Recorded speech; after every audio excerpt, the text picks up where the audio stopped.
Hey readers, welcome to Reading Today. Today we're going to continue working on our story, The Stars Below Me. Hopefully you've really enjoyed this story so far and working alongside me as we code our thinking. So today readers think as they read and make meaning of the text. So that is our I can statement, as I can read and make meaning. We're going to use our coding. Remember we went over this for several times. But we're going to code our thinking if it's a funny part with an LOL, an asterisk with an important part, exclamation point with a surprising part, a heart with a favorite part, a question mark if it's a confusing part, and a little thinking bubble if we think that something might be happening in the future.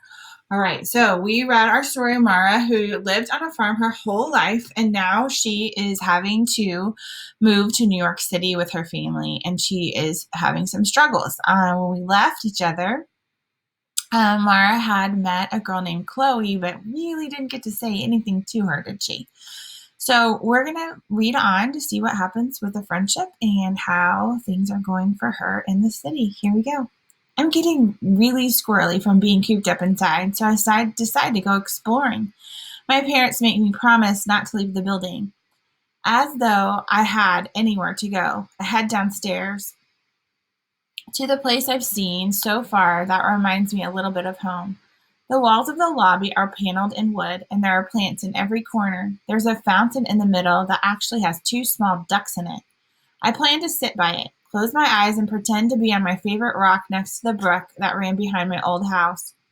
To my surprise, Chloe is already sitting there, a textbook open on her lap. She looks up as I pass by.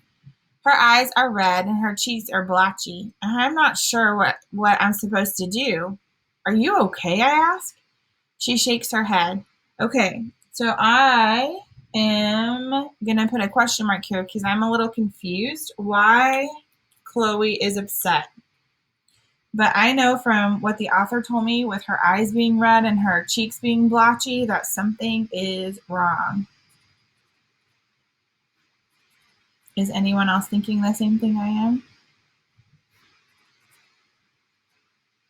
Okay, let's read to find out.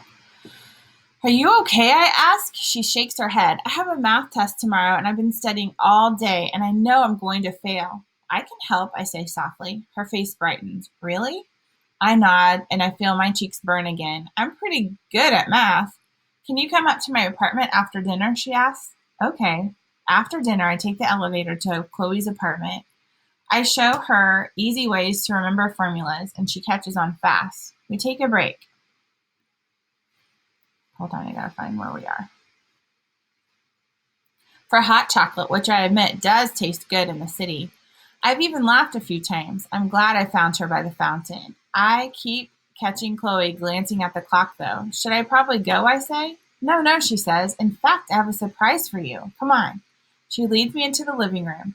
Your mom told me how sad you were, how you can't see the stars up here, so I wanted to show you different kinds of stars. I was waiting until it got really dark, and she steps onto the balcony, and I follow. All right. So I think that this is an important part because Chloe is making an effort to do something nice for Mara. Sorry, I got her name wrong. For Mara. So I'm going to write that down. Like this is an important part. All right. So we need to use an asterisk that Chloe is doing something for Mara. And I think it's important that they finally got a chance to hang out too. So I'm going to write that down. Chloe is doing something for Mara. We don't know what it is yet, but I think it's going to be a big, big deal, don't you? And then they're getting able to hang out. So write down 2 sticky notes today as you read your story and make some connections to it. Okay, have a great day.